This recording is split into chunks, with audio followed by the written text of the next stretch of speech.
So our garden project is all about creating a vibrant outdoor space for the children, the parents and the community. With the funding from Belfast City Airport, we have been able to build some planters, and we've also been able to add a shed and some equipment so that the children, the parents and the community can work together to grow some plants. It's also been an amazing tool for emotional well-being and mental health, and that's something that we're really trying to promote in our school. From the community fund perspective, it's great to see how we can transform this outdoor space into a vibrant place of learning for the little ones here at Braniel Primary. Really grateful to the pupils and the staff here that have engaged really well and committed to making this a really meaningful partnership.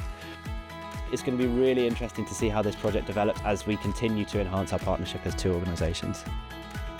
We're extremely grateful to Belfast City Airport for recognising the value of this partnership and for helping us grow something that will benefit the community for years to come.